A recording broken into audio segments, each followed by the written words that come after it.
Welcome to the Startup Grind.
Please have a seat. So, to start off, tell us about yourself. Who's RIO PAUL? My name is Paul Peter Siniga, my birth name. I come from Tabora region, Nyamwezi tribe. Though so as Tanzanian, I don't think we really need to consider tribes and anything because that doesn't represent us. Turning 22 tomorrow, born on 30th of April to a very fabulous mother and a very workaholic father. They did not marry, so I got to kind of experience both sides of the families. You'd spend weekends with your dad and school days with your mother, and you get to learn both sides of the family and what they represent, the cultures and things like that. But my father, I would say my father was he was a very colonial or strict father, typical African father. Doesn't like nonsense. And my mom was more like a cool freelance kind of person, who would let you be creative with what you want. So I guess the yin and the yang of my parents kind of gave me the playground or the foundation of who I am today. The strength of my dad and just the loving and care of my mother. It made me grow as a person.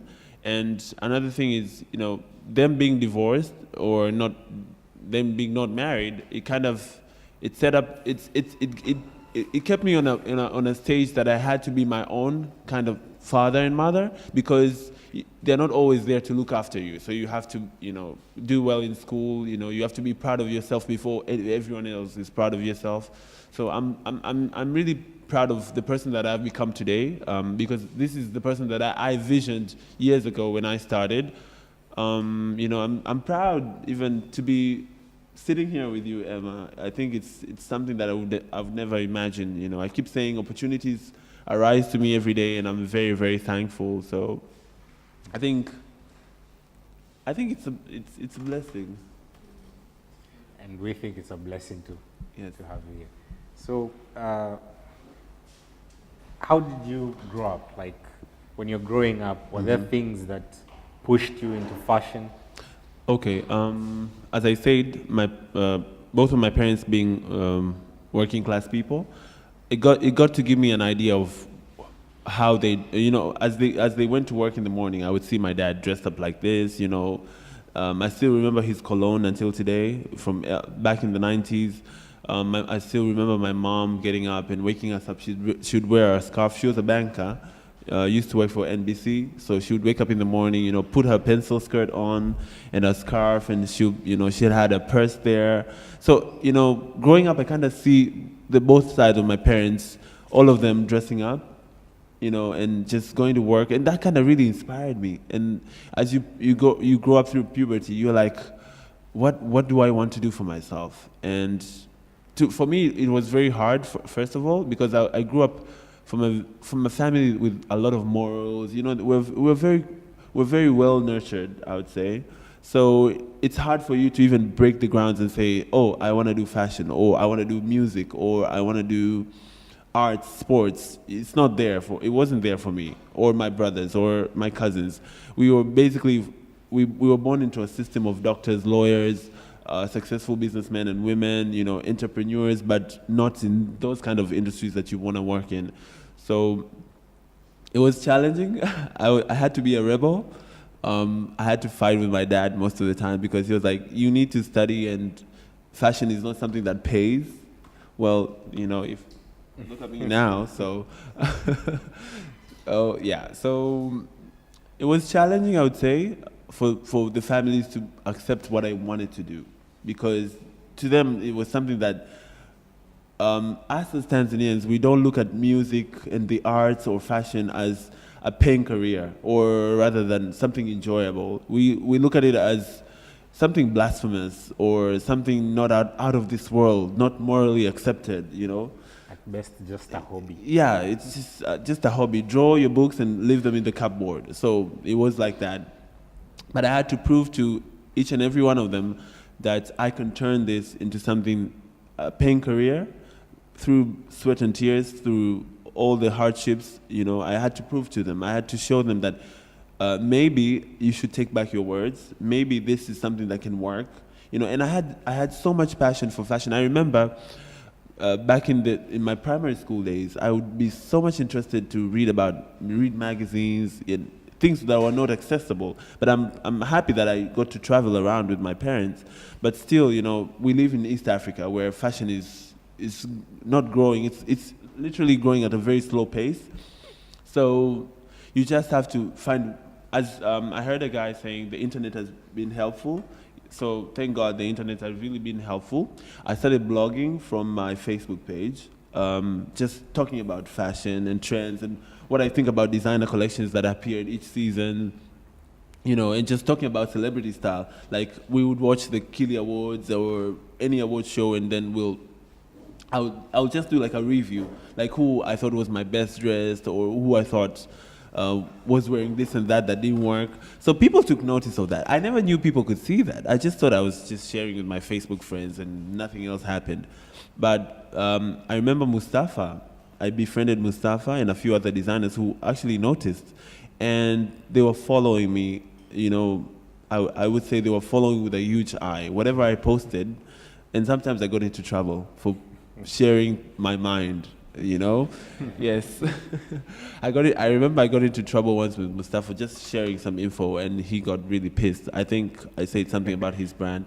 But you know, things like this need to be said. We need to be open as a growing nation with growing youth and, you know, growing industries. We need to be very open with each other and just tell each other the truth, no matter how it hurts.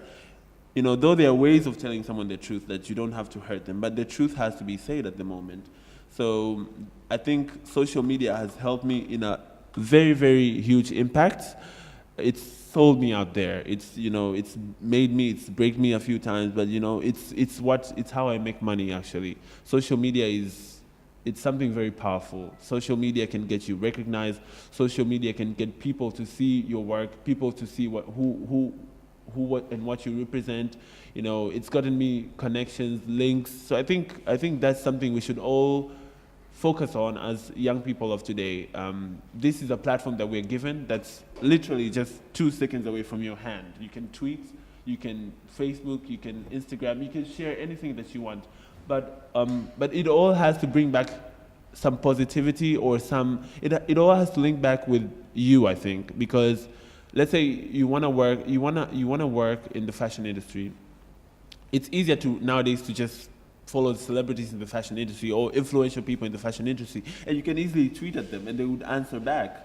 You can tweet at Anna Wintour, you can tweet at people like Franca Sozzani from Vogue Italia. So it's made everything easier. You can tweet Obama.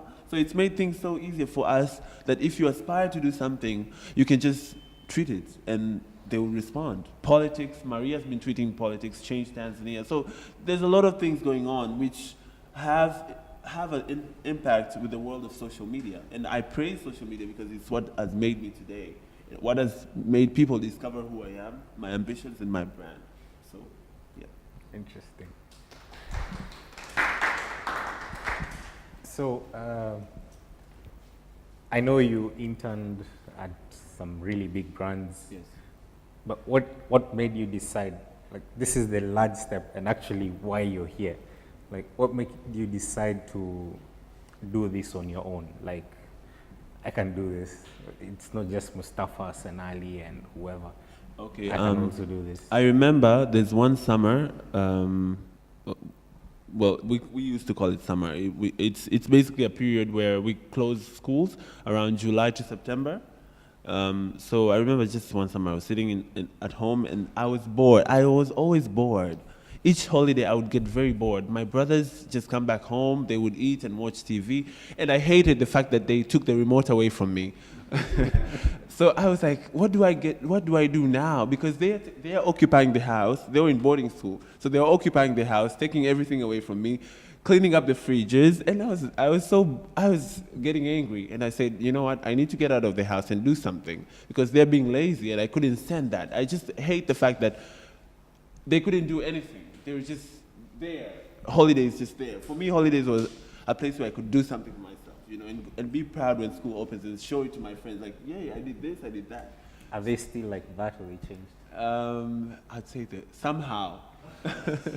Somehow, well, if any of their friends is here, should tell. Somehow, but they're really cool now. They've grown up. They're inspired by me, so I'm sure they've done something with Luckily. themselves. Yes. So I remember I was watching TV one day, Channel 10, and an ad came up. It was, I think, a cultural fashion show. C.A. Darius was hosting it, and I say to myself, you know, I've been seeing all these designers, stylists, but what are they really doing? I think I am fully equipped to do this. I thought to myself that. But then it took a while, like a week later, and then, you know, I kept seeing the ads and seeing her interviews promoting the event. So I said, you know what? Wait, I'll just do it. I'll look for these people. So I remember I had Ali's number. I had met Ali, I think. So, by the way, Ali Remtula has been a very supportive person in the fashion industry. He's helped a lot of young talents, you know, come up. So I remember I got his number randomly, and then I called him. I decided to call him and say, you know, Ali, I hear you guys are doing something. Can I be part of it? And then he was like, yeah, sure. I told him, like, I am on holiday. I would love to work with you guys and do something for myself. So he was like, yeah, sure. Let's meet up, talk, and you know, I don't know where I got the confidence. I really don't know. But I remember sitting on that couch, wearing those shorts and saying, you know what, I would just want to do this. I do not know where the confidence came, but I think there's something that I think there's something that came up that day that, you know, really changed my life, meeting that guy. And him giving me the opportunity to do what I wanted to do, because I felt, you know, fashion to me comes from heart. I've always wanted to change the industry and help out young talents, as Dada there was saying. I really appreciate you, by the way. I love you. You know that. So it's basically in any industry to propel, we all need to love each other and support each other. And I think there are only a few of that doing it here, not only in fashion. Hata kwenye industries zingine ni watu wachache sana ambao wanatoa support kwa watu, which is, it's unfair, you know. If you look at Western nations, they help each other so much and they're progressing so much. Now back to the story. Sorry, I talked too much. But yeah, so after working with Ali, and him introducing me to a few potential people in the industry, I got to meet Asiya Darius, who is, we call her the mother of fashion in Tanzania, because she's been there, she's done that. You know, she's literally, she's known. This lady is big. So I got to work with her as well. But I would say I'm really proud of working with Ali, because he opened doors for me. He's a person who understood what I wanted to do. And he kind of gave me the right connections and the right. No, it's okay. It's okay. I understand. Bongo, we need to survive on phones. So yeah, after work, I got to intern for Ali, which gave me a lot of knowledge into fashion. He was among the first designers that I got to work with. Note that if you're noting that. And then with Ali came the friendship with Jokate. I remember I I just met I used to see Jokate at church and all that, but I never really, I used to like her, but I never really thought, we would be friends and all that. So I just told her, Jokate, I'm a stylist, I do this and this, can I please work with you? She's like, yes. And I remember when I was talking to her, she was chewing bubblegum. And here I'm thinking, this lady, I'm being serious with you and you're chewing bubblegum and talking in a way that I don't really understand. So she was like, so yeah, what can you do to me? And then, she has this very charming, bubbly kind of feel. Everyone who knows Jokate or has made Jokate knows she has that. But it's not bad. You might think it's a bad thing, but to her, she's just actually being serious with you. So she's like, yeah, sure, let's work together. I'll look for you. So I waited. Well, I thought she would never call. But there's this random day, she just calls me and say, Rio, do you want to go to a fashion show? And then I'm like, well, I haven't prepared. I have nothing to wear. Back then fashion shows were taking like very huge social events. You only meet rich, wealthy people, government guys or diplomats with their fancy looking cars and wives. So to me, I was like, fine. I didn't overlook myself. As I said, I grew up with a very wealthy family.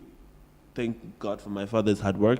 But still, you feel that, because these are older people, and I was just 15, 16, I didn't know, I was never exposed to such things. Social events were forbidden to me.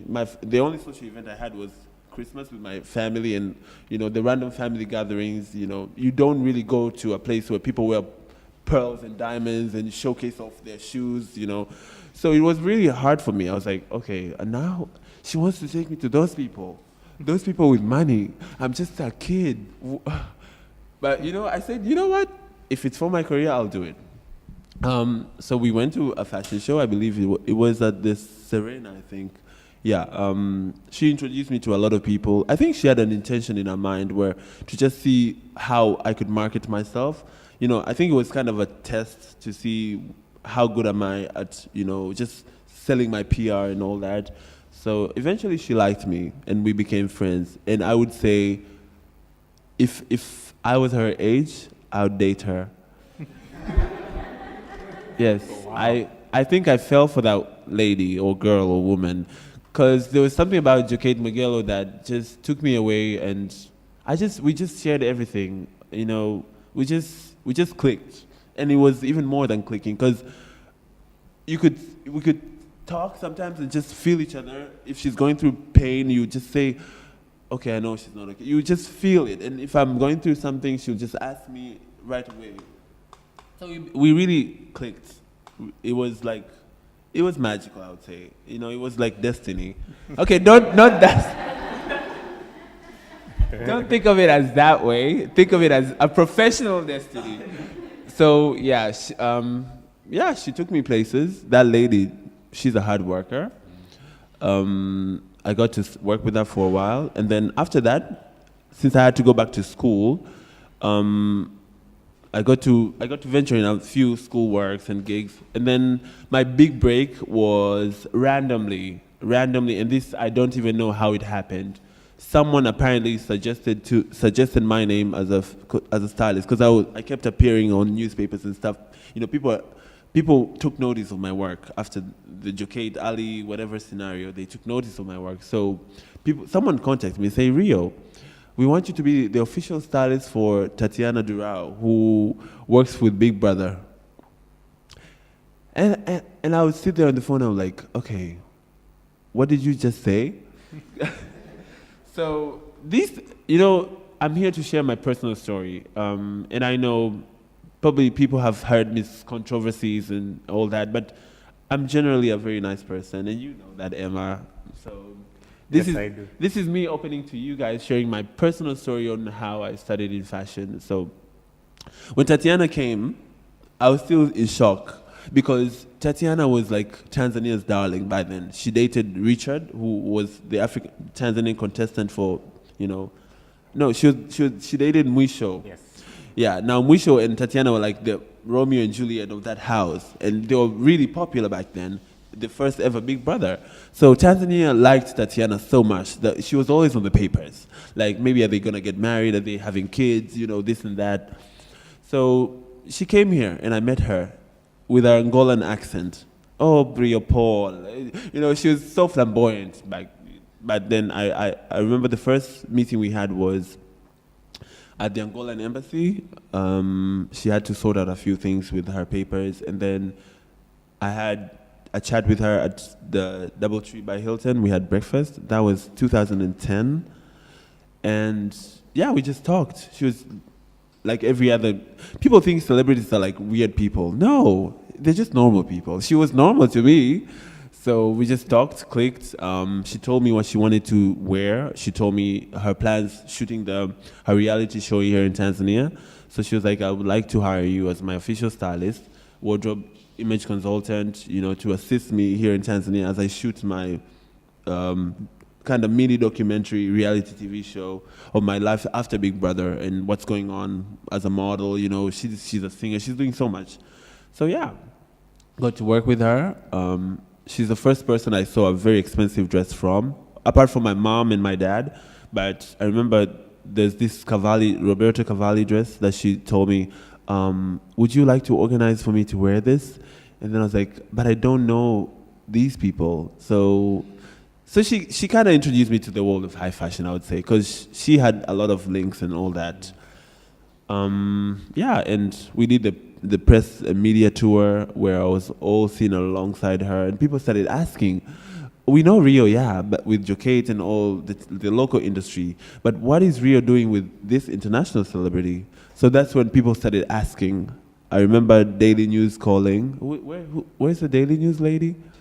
Yes, I remember the lady from Daily News. Back in 2010, she did an interview for me. Sorry to forget her name, but something Jingo, Estina Jingo.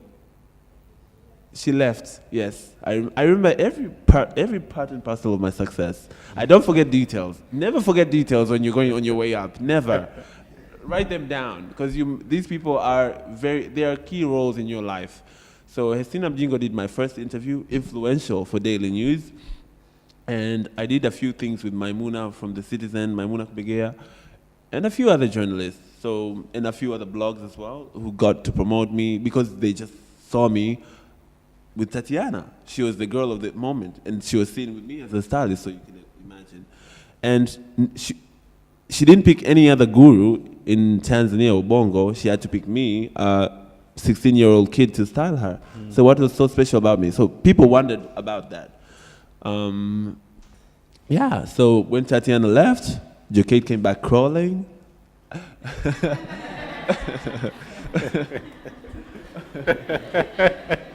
Yes, because she came back crawling because her best friend was seen with some huge it girl. So she's like, RIO, I didn't know you work with this girl. I'm like, yeah, I had school, you had work. She was in university as well. She was finishing a degree in political science. She's like, okay, so let's link up. Let's get back together. So it matters who people see you with. Yes, it does. It does matter. And who you associate yourself with, it does also matter. So she came back, and I think from there, women have jealousy with each other. So she wanted to know. She wanted, yes, yes. So she wanted to know. She wanted to know, why was this lady so special? So she was always questioning, so what are you doing for her exactly? What did you do? Like, what was she doing here? So I was like, you just chill, we will talk. After she was trying to get information out of me, and I ended up, telling her what was happening, the shooting of the show, the programming and everything. She was cool. So she offered a bigger deal. She was like, now I want us to be serious. There's a couple of projects that have been offered, so I want you to be my side all the time. So I remember after school hours, I would go to her house, maybe eat there, and we would go through her program, what she's doing, any events she has, and we'll go through her wardrobe. She might give me a budget or just tell me to look at a few stores to work with. Yeah. So, yeah, she was the lady who introduced me to the Kili Awards and Miss Tanzania people, because she would only request me, apart from me, Ali. She'd say, you know what, I can only wear what RIO wants me to wear, and he's my only stylist. And you people have to listen to him as well. Take him seriously. Here I was, a 16-year-old exposed to the entertainment world with all cats and fish, and I had a say. So I didn't know. I basically was just, I didn't know what was happening. You know, Was it intimidating? it was somehow, but then I had to man up. I had to get the confidence. I had to say, you know what? If these ladies can believe in me, if these guys can believe in me, I should believe in myself. Definitely I have something different. That's why they keep hanging on to me and fighting over me. So yeah, the Kili people, I'm proud to say I've been working with them for a while now, and the Miss Tanzania committee as well. We ended up taking me seriously into their committee, you know. Tell me about Fashion Night Out. Okay. First one. I remember first day we met and you were like, this phrase has stuck to me like since then till now, especially during the preparation for this event. Okay. The show must go on. Yeah. The show So must go just on. to let's not take them far first.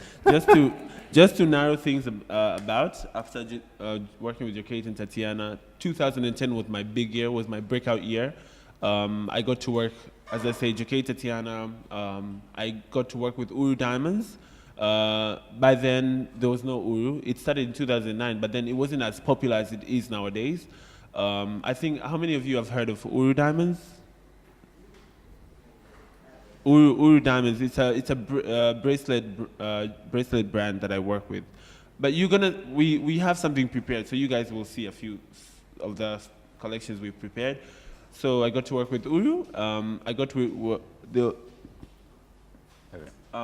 yeah. So and I got in September, October of 2010. I got to walk in Bang magazine and say, I demand to work. I want a job.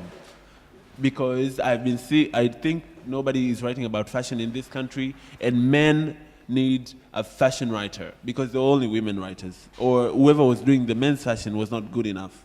The only magazine or people who were doing fashion were the Citizen, you know, and Bang. So I knocked into Bang doors. I didn't have any money to go to the Bang offices. I think I only had 1,000. Which was out of my school pocket money. Shillings. Yes, 1,000 shillings.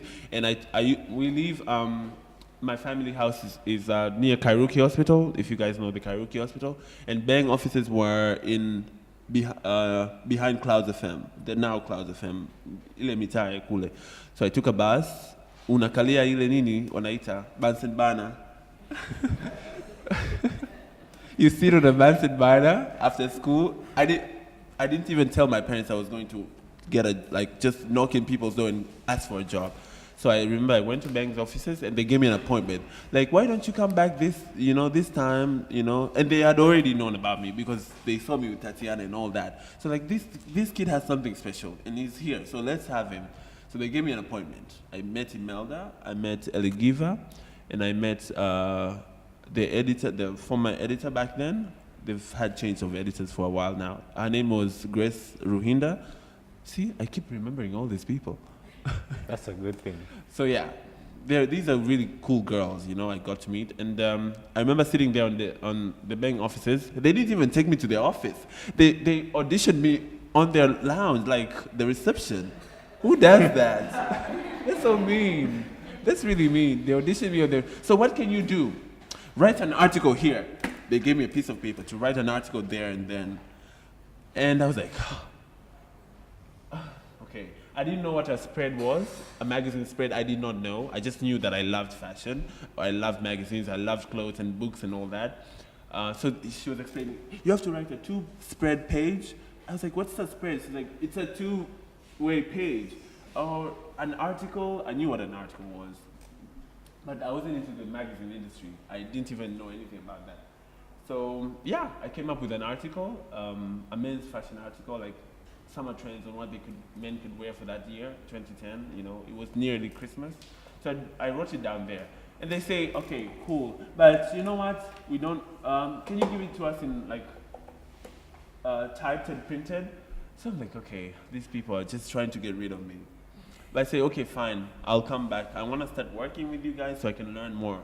So yeah, Eligiva was cool. She was the fashion editor then. She was like, I want to work with this guy. Let's give him an opportunity. Eligiva Mena, by the way, if you want to note her name. She was like, I think I should give this kid an opportunity. I could use an assistant. So I think that was my very fiery joyride, because she needed an assistant to send everywhere and just collect and bebesha mizigo and do all this stuff. But as an assistant, that's what makes you, you know? You have to face the hardships. In any industry, I believe, we all have to bebesha mizigo and all that to get to where we want. So it made me stronger. I said, okay, as long as I get to work with Bang. Bang is a renowned brand in East Africa. We compete with True Love. We compete with a lot of magazines. So I was so excited. Me getting a job at Bang without even a contract. They just hand it out to me and say, you are hired. Who am I? What's so special about me? From there and then, I thought, I saw something in myself. I was like, you know what, if people can believe in me, if people have the opportunity, the audacity to see something in me, I should also see something in myself, regardless of whoever says anything else. I started, you know, me believing in myself started with people believing in me as well. So we all need a piece of loving from one another. Please, and I would say this is very important, always try and encourage people in your life, no matter what they're going through, because you do not know where those people are going to be one day. And I've always been that person to my friends, to my family. Regardless, you piss me off, I'll just, you know, I'll be the cool person out there. I'll be the bigger person, you know. I'll forgive you. In fact, I'll say sorry. So, yeah, got to work with Bang. Got me a lot of opportunities, a lot of connections. I got to meet a lot of vendors who sell clothes through, because we had to shoot editorials each season. The magazine is bi-monthly, so you have to shoot after every 2 months, new fashion issues, work with gorgeous models, work with like the biggest designers. You get invitations to fashion shows, you meet fellow media, you know, a lot of press. So that it built me to knowing my way around the circle. And I'm thankful to Bang and Imelda, the CEO of the magazine. I'm really thankful.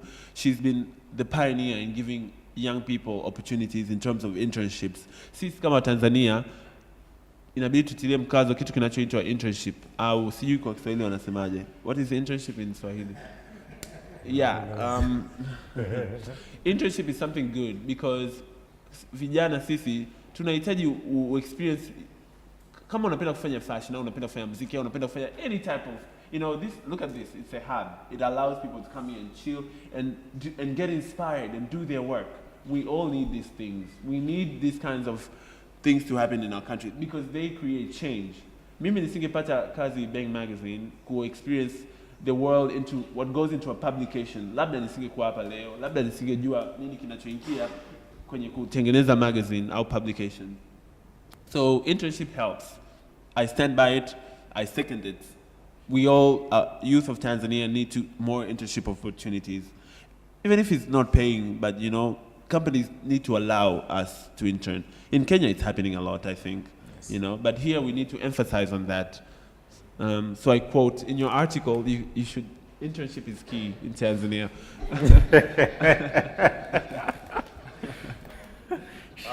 Yeah, sorry. Let's get back to the session.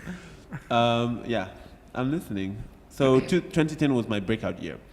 Came 2011, my growth year, establishing links and connections and more out there, you know, aspiring on what I wanted to do. And then 2012 was my year of power. Like, I felt so powerful. I felt with so much responsibility in 2012 that I said, wow, I am a junior fashion editor. I got the promotion, by the way, from Bang. I'm a junior fashion editor for this huge publication. I can use this huge publication and turn it into a business for me and for the publication itself. Mm-hmm. You know? I could link these industries that I work in to also benefit myself. Sio kama nakuwa mnyimi, lakini niliona fursa. Nikasema, you know what, sasa hapa, nimepata hii promotion, na najiona na watu wote. Naweza kufanya nini kujiendeleza mimi mwenyewe? Because siwezi kutegemea kukaa hapa Bang Magazine forever. Natoka secondary school na kuja kukaa kwenye desk nafanya kazi, articles and all that. I didn't want to do that. I said, I want my own personal brand. Basi. the idea of Fashion Night Out came up. Ah, finally. I've been waiting for this. So Fashion Night Out ni kama tunakumbuka dunia ilipata world crisis, financial crisis, kipindi cha miaka 2011 mpaka 2012 hivi. Kwa hiyo tasnia ya mitindo duniani wakaungana, Marekani, Italia, France, basically all the powerful nations united in terms of fashion. Wakasema kwa kuwa fashion, unajua wazungu wanapenda sana mitindo. Kwao ni kitu very serious. Kama tunavyojua, they take looks it's like something big to them. Kwa hiyo wale watu wenye influence katika mitindo, editors kama Anna Wintour na Franca Sozzani wakasema tufanye kitu kuwasaidia watu kwenye tasnia ya mitindo ambao walikuwa affected na hii financial crisis ya dunia. Kwa hiyo wakasema hivi, tutatengeneza hawa designers wakubwa wanakuwa na viwanda vyao labda China wapi. Watu walipoteza kazi nyingi. Kwa hiyo tunachoweza kufanya, tutatengeneza hii siku ambayo watu watakuja kushop vitu kwa bei rahisi sana. Tutafanya mauzo mengi ili kampuni zipate faida kubwa, ili kupunguza ile loss, So the whole initiative, the whole initiative is based on raising more funds through selling fashion merchandise to accommodate the losses that were made by the financial crisis. So it really helped out a lot of companies. It generated a lot of fans for the big brands that were affected. So yeah, but it was also a party, kwamba inakuwa ni usiku mzima, kwamba watu hawalali, wana shop, big designers wale wamepunguza they can even give you 50% discount just to shop because it's Fashion Night Out. It's the day. It's endorsed by Vogue magazine. Kwa hiyo madesigners wengi wali support your campaign, wakapenda, na kama tunavyojua wazungu they are followers. When they love something, when they love a musician, they will die for them, literally. So they got a huge it turned out to a very huge successful event throughout Europe and America and China and everywhere else, now Australia. We don't have it in Africa though, which I think they need to do something about that. So yeah, so the whole idea came to me. I was following the fashion editor for Vogue Italia, Franca Sozzani. She's very creative, very inspirational lady. These ladies are so inspirational in fashion. Well, they think dreams and make them into something surreal. That's the whole aim of fashion, bringing surrealism into reality. So I tweeted her. She was tweeting about fashion for education, She was tweeting about she has so many initiatives that she's doing, which are really have made an impact in society. And she's actually honored by a lot of organizations for being a very pioneering woman in terms of turning fashion into something that helps charity, Kwa hiyo, she tweeted about fashion for education and something she started as well to help Africa. But Fashion Night Out was what inspired me because she was part of it. So I said, you know what, we don't have Fashion Night Out in Africa. I'll do it in Bongo, literally. So I started organizing with no money. I didn't have any money in my account at the moment. I used to love shopping. So, ela unapata kwa mshua ndo hiyo. You're like, I can't do anything about it. So, but I had influential friends, I noticed my fursa. I said, you know what? I have all these friends who are big people somehow who can help me out. So I went to them. I approached each and every one of them. I remember there was Runway Lounge, Abby Platches, shout out to her. And there was a lady known as Miriam Mikoa. She used to work for Airtel back then, a very nice lady. Ellie Giva as well, my friends, I basically, Anita Kinje, she used to have a modeling agency back then. Who else? I remember I wrote a list of a lot of people that I wanted to work with. And I think I don't know if, I shared a picture once about I'll show you guys around, it's on my pages. The first sketch idea that I drew of Fashion Night Out was a red carpet and just people mingling around and me standing there posing for press. Me posing there for press, and there was a banner, red carpet banner saying Fashion Night Out, RIO PAUL. that turned into reality. And there's a witness here because he's sitting right behind there eating. Noel, can you stand up? Yes, that's my best friend. He was there with me when the first initial Fashion Night Out came out. Thank you so much. Shouldn't cheer up, man, don't cheer up. So yeah, you know, I'm being very emotional because this is my story. This is how I started. And this is, to me, it's the life that I want to make a career out of. It's my aspiration, it's my vision, it's what I want to give back as a legacy. Yes, I'm doing diplomacy as my course, as my major. Yes, I want to change the world politically and environmentally and financially and all that, but still, fashion to me has had a huge impact in my life, and it's given me a lot. So I'm really thankful for. You know, I've met a lot of cool people who have helped me. I didn't know they would help me. So it's really worth it. I would say it's really worth it. Yeah, Fashion Night Out came on, I think it was September. No, it wasn't September. But I think June or August of 2012. Mm-hmm. We hosted it. We were given a slot of, yeah, by the way, sorry, before that, nakumbuka I was tweeting, looking for sponsors as well. And Farid Kimani, I don't know who, if any one of you knows Farid Kimani from Mnet. Kama mmekumsikia Farid Kimani or Mnet. Kama Mwarabu, he's a Kenyan guy. He's a producer for Mnet East Africa. I was tweeting at him saying, he's like, Mashariki Mix is gonna be coming to Tanzania. So I said, you know what, you guys could come cover my show. I'm having Fashion Night Out at Runway Lounge this day, this time. And then he sends me an email, yo, Rio, I'm coming to that for your show, because I had no shows to cover, so I'm coming there to cover your show. Mnet.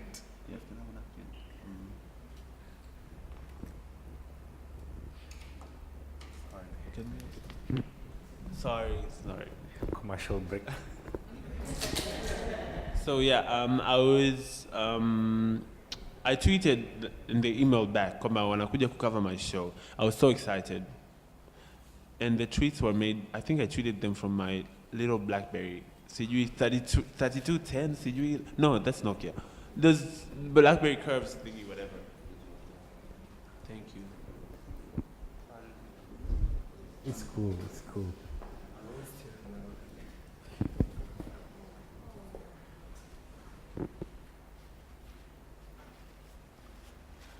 My personal story, and Entrepreneurs are very passionate people. Like, you can't do what we do if you're not passionate about what you do.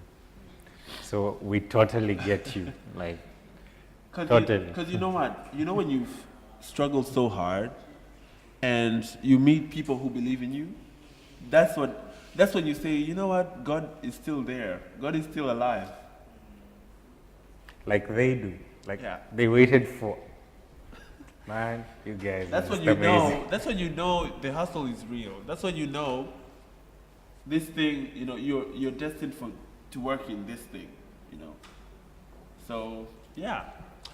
Well, Farid came to cover my show at Runway Lounge that Friday, and it was a very huge coverage. I didn't have any local press. Than Missy Popular Blog. I think you guys know her. The only press from Tanzania was Missy Popular Blog. The rest got the information from her. They just, I would say, took everything from her blog and posted about it. But I'm thankful for the support that people gave me, you know, the advertising and everything. I'm thankful to all the bloggers back then who supported me. So yeah, the event went successful. It pushed me out there for more people to know who I was. And Ali, Mustafa, all these big people came to attend my event. And I was really proud because I did something very classy and something very honorable, and all these people came to support. And I'll give you a short brief of what Fashion Night Out is all about. Fashion Night Out is majorly an initiative that I started to promote young designers who are looking for a breakout. Kama mnavyojua, watu wengi wana talents lakini hawana funds au hawana capital ya kujionyesha nje au kujitoa. Hawajui press inapatikana wapi, hawajui hawajui wapi pa kupata links za kufanya vitu mbalimbali. Kwa hiyo Fashion Night Out ni msaada kwa designers wadogo, hata wakubwa pia, lakini mimi nataka ni focus kwenye watu na kama mimi nilivyoanza. You know, I saw these people when I was working at Bang. Designers wanakuja na sketch, they don't have money. They say, you know what, I'm a designer, I can sketch. I need Bang to support me. I need Bang to publish my work. So I wanted to do it for those guys, fellow students, fellow young people, you know. So that's what the whole brains behind Fashion Night Out was. I collected, basically I used my expertise kama stylist na kusanya vipaji wale wabunifu ambao unajua wanatengeneza nguo zenye quality na nguo ambazo nyie kama buyers mnaweza kuzipenda. Then you come see their work and you build the link and you know where to find them next time. So watu kama kina Mtani Bespoke, do you guys know Mtani Bespoke? How many of you have seen his work? He's very big. I started with Mtani Bespoke. He came to Bang. I remember him talking to me since ever.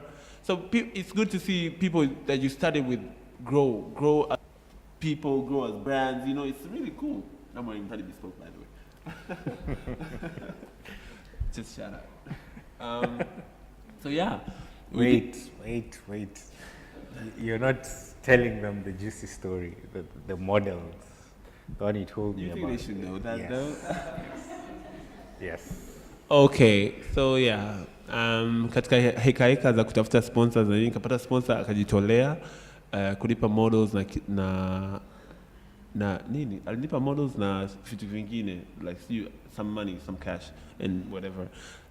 Kumbe, the agency did not agree with the models that they're doing a sponsoring show. You know, the models thought we were going to pay them.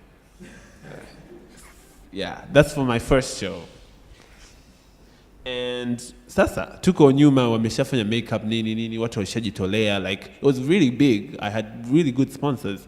Models are like, are we getting, actually, wait, before we go on stage, tunataka tujue what we're getting paid out of this show. So I'm like, huh? I thought I was being sponsored.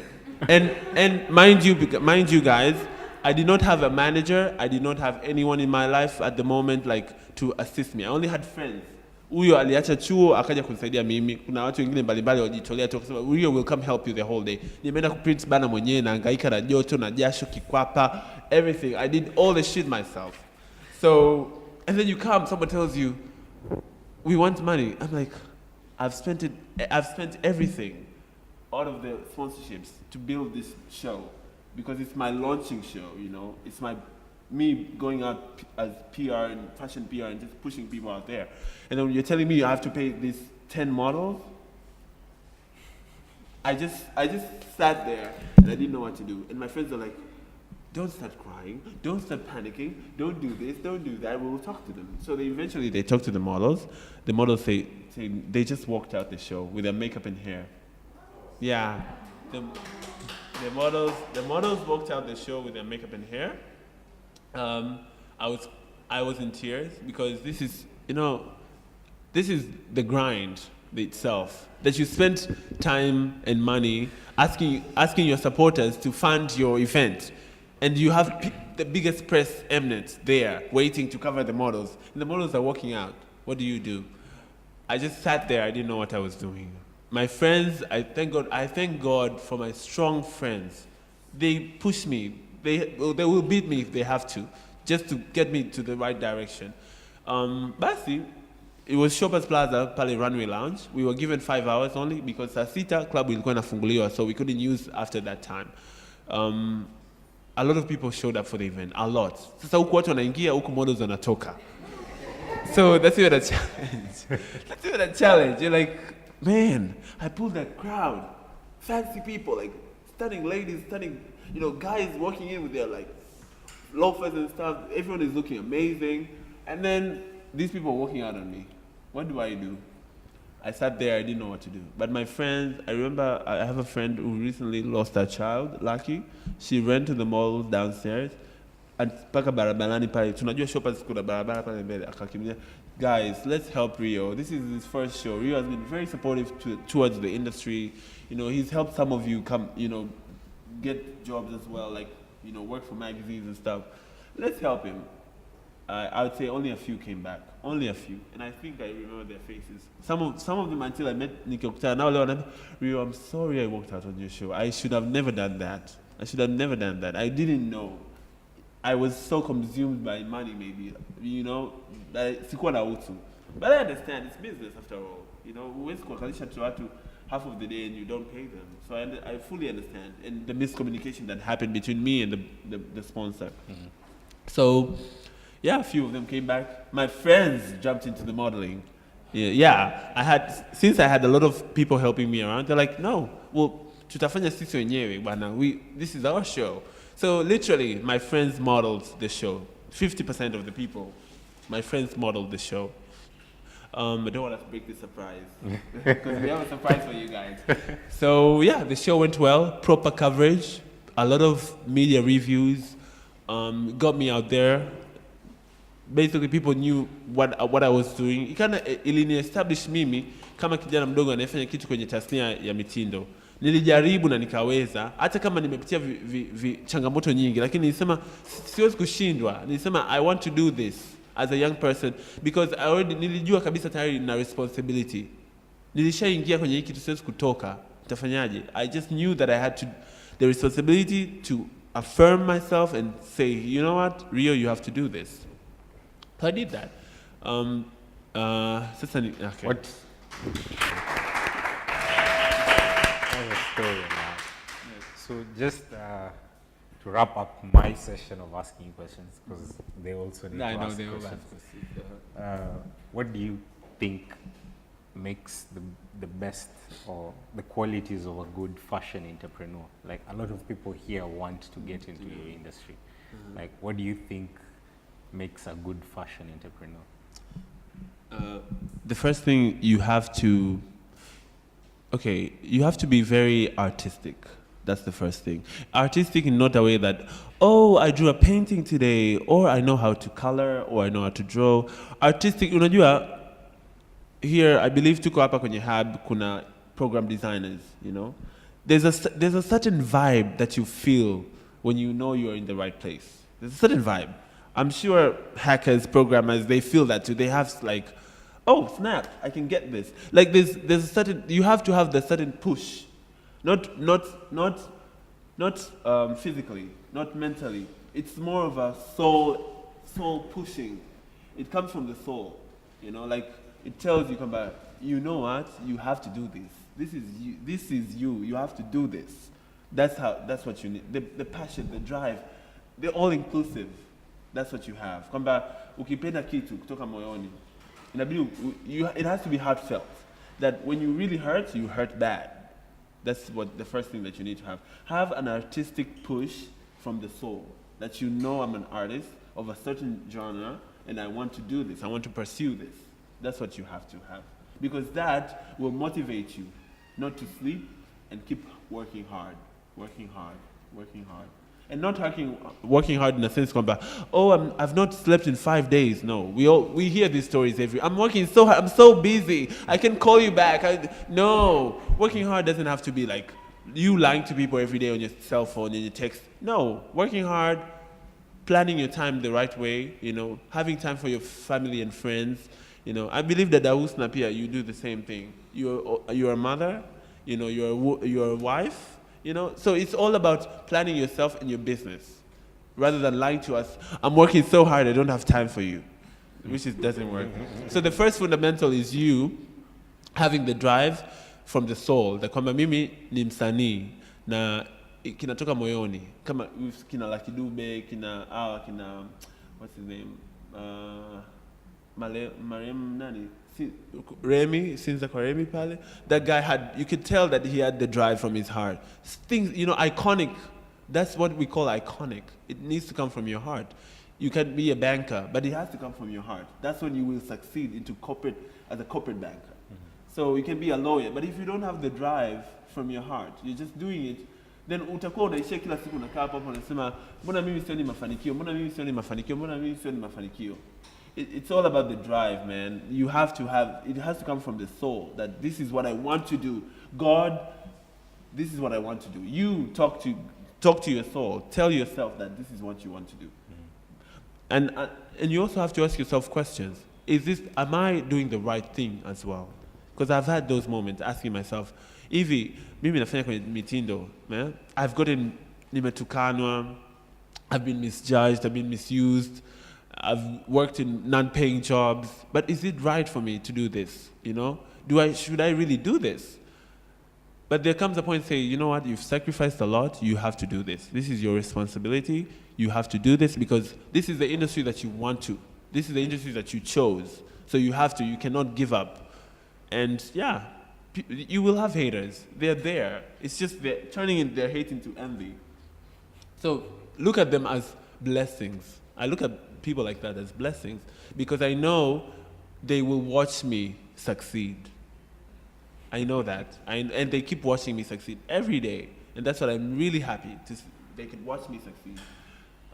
Yeah, any other questions?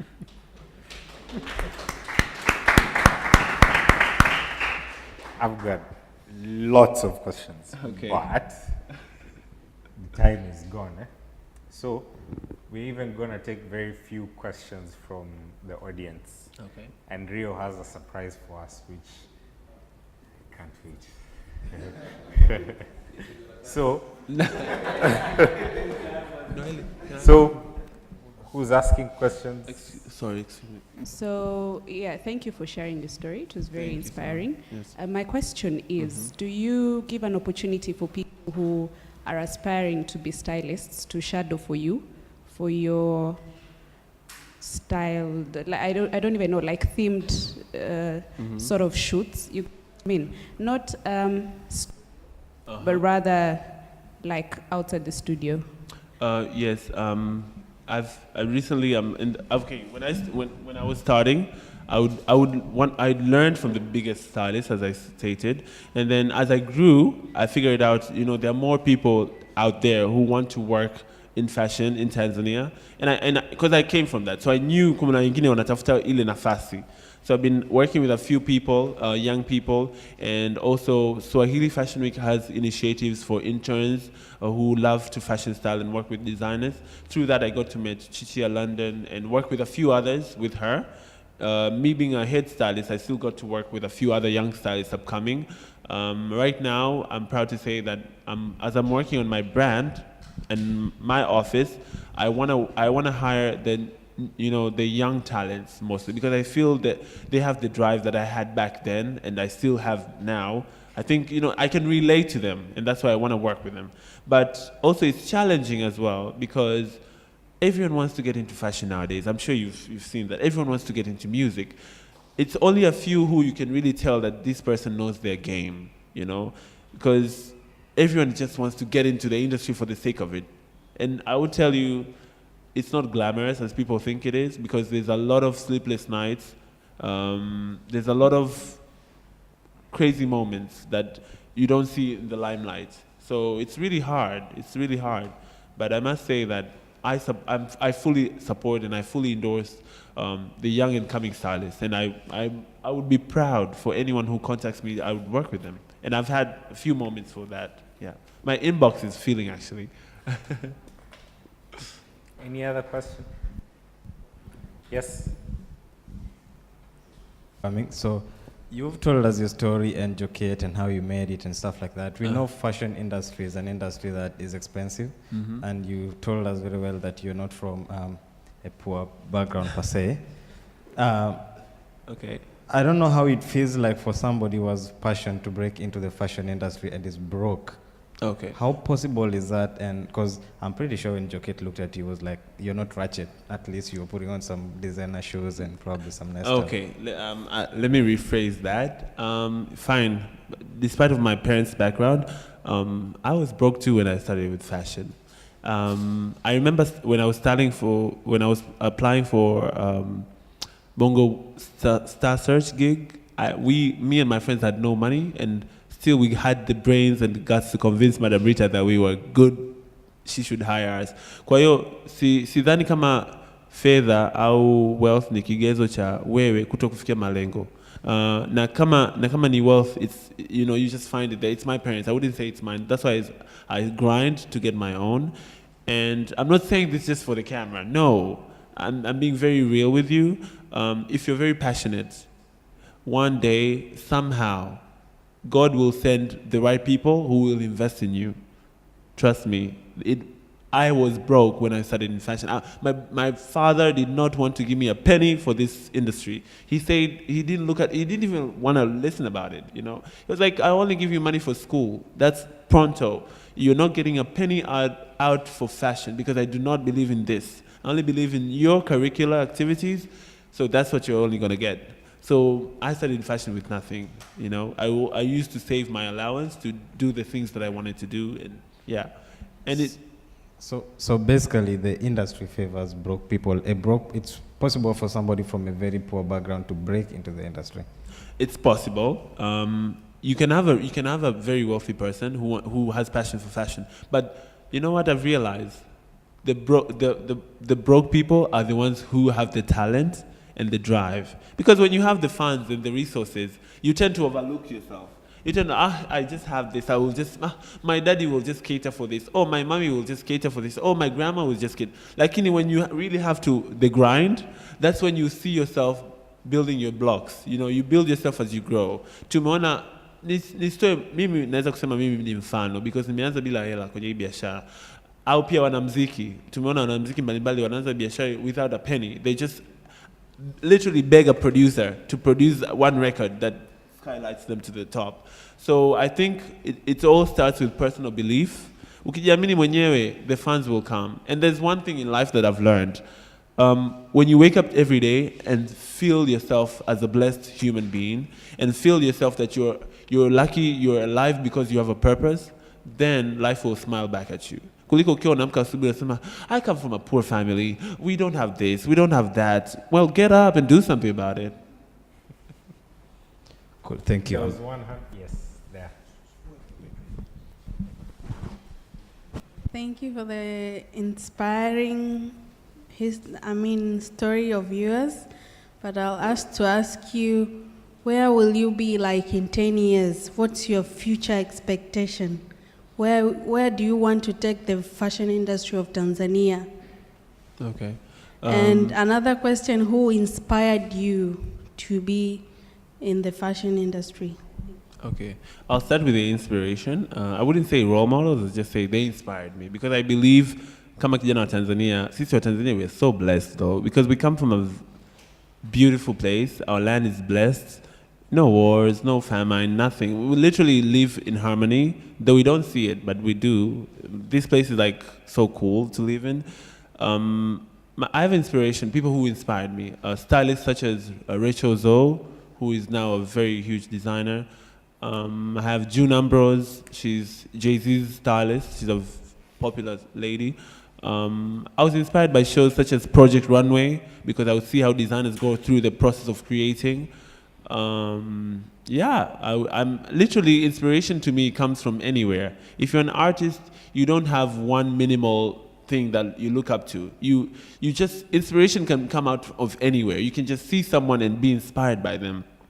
You know, I could say, if I was to name inspiration, I would say back then Angelique Kidjo, through her videos, Salif Keita, the film Neria used to inspire me as well. You know, Oliver Mtukudzi as a singer. So there's so much inspiration that I grew up seeing, and I love it because I don't know, apart from loving fashion, I love film, I love music. They also inspire me a lot. So it's a revolving circle. I get inspired by a lot of things. I can sit here and just be inspired, and I will just, usually I tell my best friends, I'm thinking this and this, and they'll tell me you're stupid.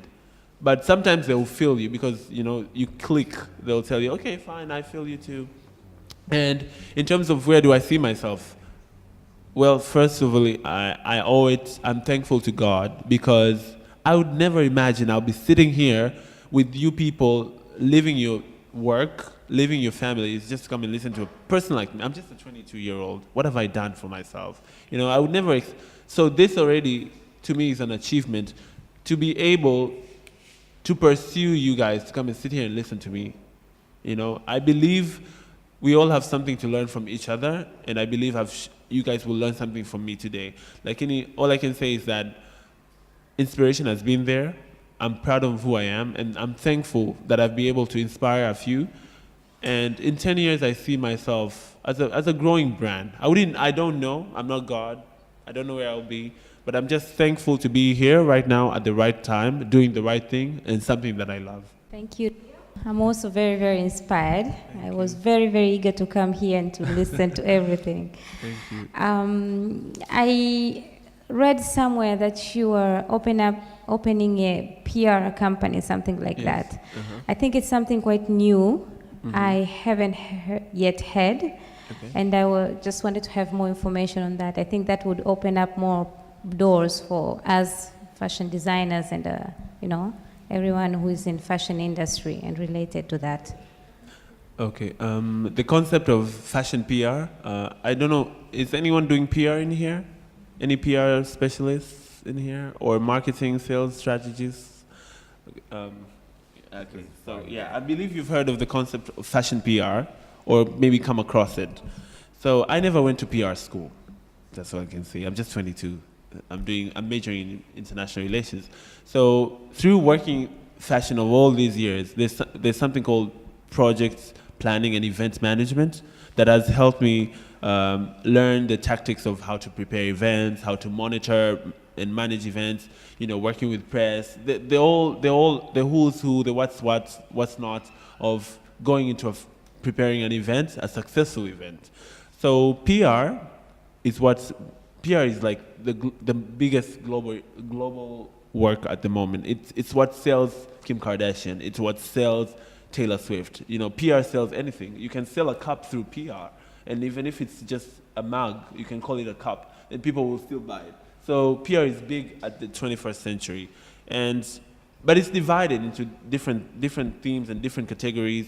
So I'm doing fashion PR because I love to see designers grow. I love growing fashion brands. I love only specializing into seeing fashion brands grow. So it's been a long idea since then. But now that I see, with my expertise in media, I think right now is the right time to do it. So my company was registered last August, RIO PAUL Limited. It was registered last August, thank God. And we're also trademarked. Just tell them it's trademarked, so they don't steal. So they don't steal my ideas. So yeah, basically what I'll be doing is through Fashion Night Out, such initiatives as Fashion Night Out, I will work with designers to promote their work, sell them out there internationally or locally through clients, medias, online resources, just everywhere. It's just to sell these creative, unique brands to the masses. Excuse me. Also, I want to be the pioneer because nobody is doing fashion PR in Bongo. And that's why I chose to partner with my Kenyan counterparts, Diana Opoti, she's pioneer fashion PR in Kenya. I also have agencies in South Africa that I've partnered with. I have an agent called Songezo Zalaba in South Africa who I've worked with. So basically, I want to turn our local designers and promote them outside. Because I will tell you the truth, frankly speaking, sisi wenyewe kama sisi kwenye tasnia ya mitindo, sio wengi wanapendana, wengi wanakuwa na chuki binafsi. Kama mimi hapa kwanza, just being, with as little success that I have, I've had people hating on me, fellow designers hating on me. They just don't like it. So, I don't know, because maybe I'm good at what I do. Did they bother asking? Maybe I'm actually good at what I do. Yes. Maybe. Yes. So they would hate on you for no reason, because you wake up to opportunities every new day. But all in all, we're supposed to love each other. Love when you see someone progressing. I remember I used to feel that for every designer. I grew up loving them. Like, yo, wow, you went to Paris, you showcased, I'm proud of you. But nowadays it's not like that. So I don't really know the mentality of we young people we're getting to. And it's not only in fashion, it's everywhere. We need to change that mentality. Yes. We need to. So, yeah, the fashion PR company, it's going to grow by the blessings of God. I hope you pray for me. And I want it to be a collective source for all the Tanzanian designers. I want to do press kits for them. I want to do marketing. I want to do sales management. I want to do everything for our local designers to progress, because I have the expertise, and I have the channel and the links to take us out there. There are people who have had that, but they never gave it to people. I remember for once, I asked the designer, Mabano, I don't want to mention the name, I told him, please link me to the industry in South Africa because I believe I want to do something there, I want to intern. And they said, you know what, I know people from there, but I don't think you're ready, I don't think you're good enough. So when someone tells you you're not good enough, don't be heartbroken, do it.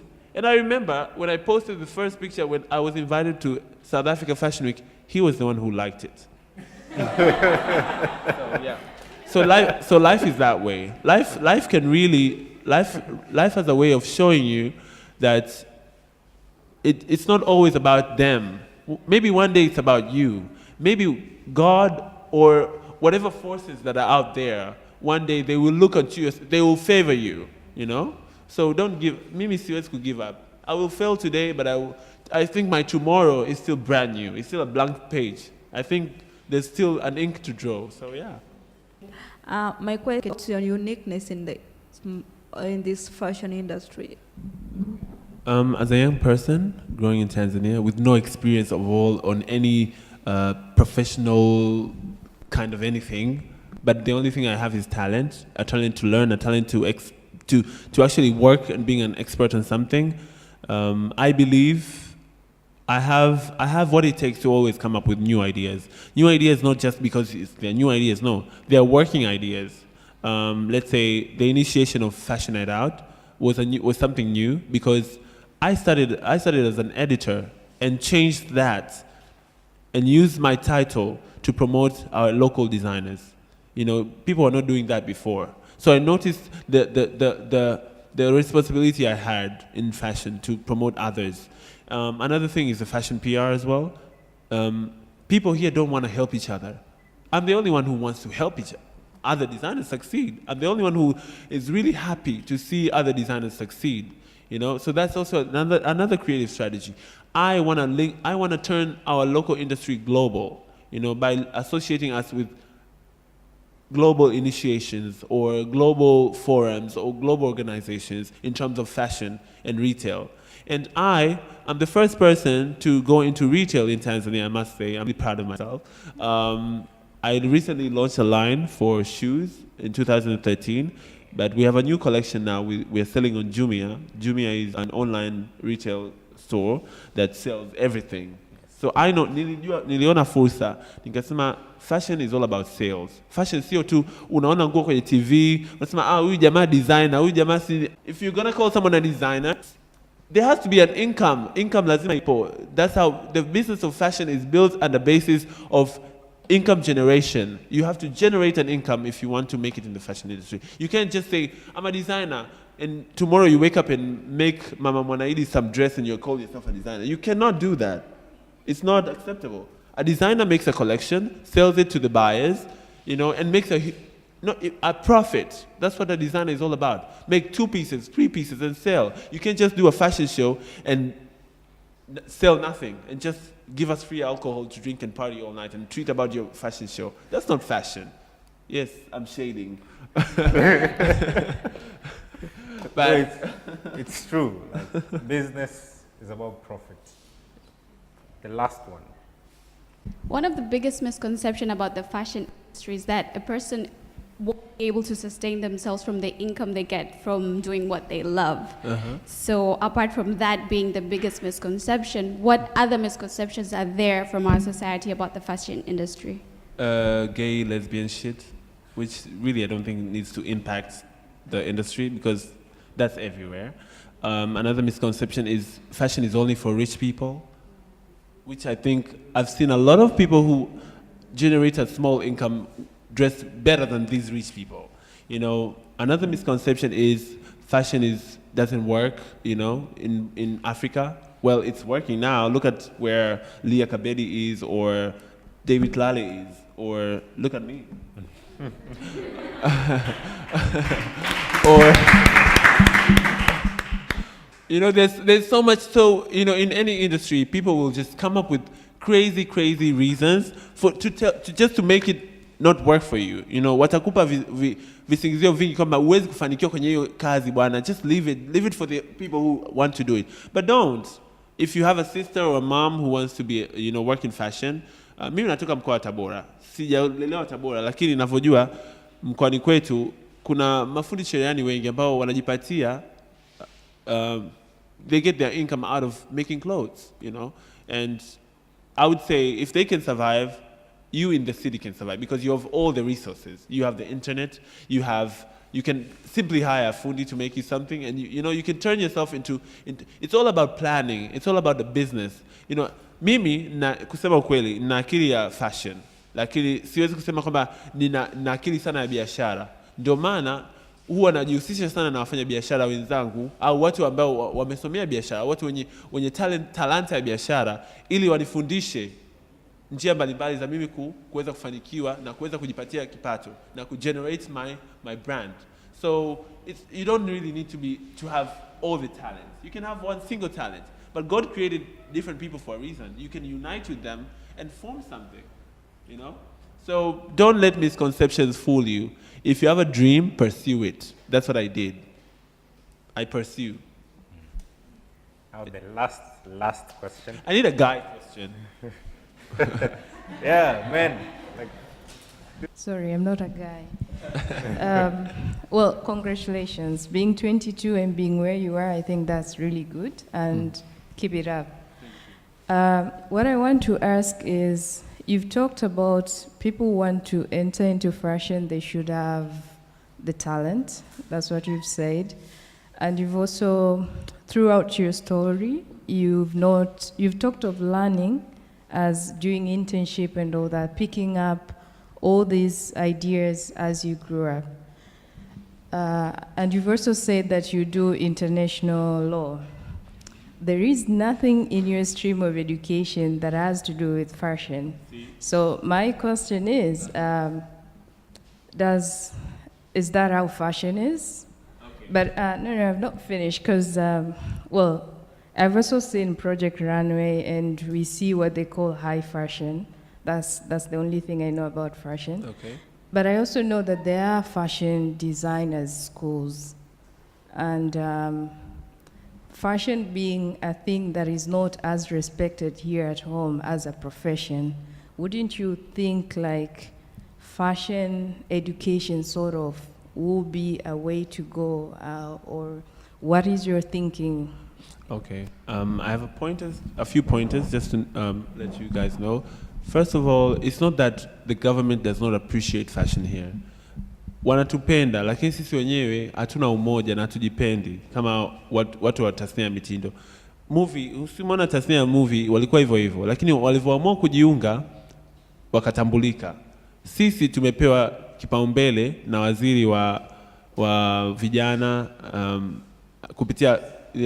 kupitia Asia Idarus kwamba kama nyie watu wa tasnia ya mitindo jiungeni na mwanzishe chama ambacho kitaweza kuwasaidia, na sisi serikali kama serikali tutakuwa tunawasaidia michango kuweza kuprovide vitu kama hivyo, fashion education, mueneze hamasa zaidi za vijana wanaopenda au wenye nia kujiunga na kuanzisha biashara zao za mitindo, muwafundishe vitu kama hivyo. Kwa hiyo sasa hivi tuko katika mchakato wa vikao mbalimbali. Tunafanya wabunifu tofauti, tunakutana na tuna magroup kwenye social media mbalimbali na WhatsApp, tunaongea au saa nyingine tunakutana, tunajadili mawazo mbalimbali ambayo tunaweza yakafanikisha chama chetu na kikatambulika na serikali na kupewa misaada. Kwa hiyo ni slow progress, but we will get there, I believe. South Africa started the same, so I think we will get there. Na ukiangalia sasa kwa Afrika Mashariki na Kati, Tanzania ni nchi ambayo inapewa kipaumbele kikubwa kwenye mitindo. Kenya ni wa kwanza kwa kuwa wao wana akili zaidi kwenye vitu mbalimbali, which I give them props. Lakini sisi wa Tanzania tuna style, tuna taste. We have it. Trust me, they know, let them know. Sisi ndo tuna host Fashion Week ya Eastern and Central Africa hapa. So, ambayo ni kubwa sana, Swahili Fashion Week. Hamna Fashion Week kubwa nyingine Afrika Mashariki na Kati zaidi ya Swahili Fashion Week. It's being hosted here. So that's a big thing. All the key players on Eastern and Central Africa fly in, bus, train to Dar es Salaam to come and see what's the latest in fashion here. So I think that's a very huge step. Mustafa has done that, so I'm proud of him. Another thing is, na vijana pia, kama mtu unataka kuingia kwenye tasnia yoyote, lazima uwe na research, lazima ujue ni nini unataka kufanya kwenye hiyo tasnia. Sio unasema nataka niingie niwe model alafu unataka kuwa designer, au sio unasema nataka niwe photographer alafu unataka kuwa model. You know, usijichanganye. Stick to one lane. I stuck to one lane. I'm a stylist. Paka leo, this is who I am. Lakini kuna watu waliniambia kwamba, yes, you're a stylist, but you can have a fashion brand. You know, you can use your styling career and your styling gig and your styling talent to come up with different collections that women and men can wear. You understand? So yeah, you can use one channel to create another. Lakini don't just start and then jump to the next thing. Start, let's sure it's growing, and then let it flow to another link. I believe I made my point. Yeah. Okay, that's it for the questions. Wait, do you have any question? You're very young and you're sitting here in front. Do you have any question? I don't really get fashion business as much. That's why I came. I just wanted to, I love business. So okay. As long as it has business, I'm like, I want to learn. Okay. And basically, what I came to find out is that there's two sides in business. There's the one where you go up and the one where you're at the top. Mm-hmm. Which are two different stories. Mm-hmm. And from your story, it's very inspirational, by the way. Congratulations on your success. Thank you. But I wanted to ask how you handle success once you have it. Okay, it's that's the one thing that people always mislook. Okay. I've had my good days and my bad days. I've had my challenges. Your privacy is basically taken away when you become successful, or they say popular. Your privacy is just taken away. But it's all about you and how you maintain yourself as well. I'm just a cool bud. I like to have fun and dance and just go crazy, and I don't really care. But sometimes I have to act accordingly because I can't really be carefree everywhere. You know, some places I have to really be formal. Like here, I can dance on the table. Do you want to? Do you want to? But yeah, it's basically, as you know, what I've learned is PR has taught me so much, because I just used to think, oh, these famous people, they just live their lives, but you can't. There's some things you have to be guided. There's sometimes when you appear somewhere, you have to be formal. There are formalities, there's protocol, and which I'm thankful. I got to work for a PR company for 2 years as a PR manager. So I got to know the basics and what to do. I didn't study it, but you know, my boss guided me. She mentored me. Her name is Jacqueline. She mentored me through it all. She's like, even if you're popular, you're famous, or you have success, don't let it get to your head. Still think of humanitarian activities. You know, still be at par with Earth. You know, like you're human. You know, but still know that you have responsibilities, because people already are looking up to you now. So you can't say you can do anything. Now you're not the Rio you used to be 5 years ago. Now you're someone that people look up to. So whatever you do has an impact. So you just have to know where you place yourself. It's challenging, I'm telling you, it is. But I'm thankful that I've had really supportive mentors who have shaped me and molded me into the right way. So, and I'm cool. I'm happy. Yeah. Okay. One last question from me. On behalf of the men are not asking questions, so. Oh. He did. So, there's a research that showed that by the year 2020, I've forgotten which research this is, but by the year 2020, men's fashion, the industry of men's fashion will overtake the industry of women's fashion in UK. We don't know whether that's true, whether it will happen. It's already happening, though, I'd say. Really? Because if you look at back in 2005, just men's fashion was not taken that much seriously. It was there, it was influential, but not as influential as the women's fashion, you know. But now everyone is looking at the guys. Everyone is looking what Tom Ford is making. Everyone is looking what all these menswear brands are making. You know, that's why Dolce & Gabbana is famous now, because they're, you know, with their men's line, they're really making a lot of that. So people are taking men's fashion seriously. It's becoming an industry that's, I would say, worshipped. You know, ladies like a guy who looks good and dressed well nowadays. You know, back then it was you have to worship your lady. But now it's the women know what they want. I want a man in a suit. I want a man in this. They know everything. So I think that's an impact as well, that the roles are changing and designers are becoming more creative. These brands are becoming more strategic in the way they set their planning in terms of sales and just marketing. So yeah, I believe in 2020 menswear is going to be big. In fact, just with our little mini information from here, you know, just when we started blogging about fashion, Noel and I usually blog about fashion. I don't know if you've seen his pages. He wakes up, dresses up every day, and tries to inspire men with fashion. He's been getting a lot of positive feedback. You know, people have been screenshotting his pictures, trying to see how to style themselves. So men are becoming fashion conscious. And Tanzania sasa hivi sio Tanzania ilopita. Sasa hivi Tanzania, they know how to dress. Someone doesn't have a penny in their pocket, but they look $1 million. Yes. Trust me. Yeah. Okay. Now let's end our Fireside Chat interview session. Rio has a surprise for us, and after the surprise, we are basically gonna continue networking and then leave as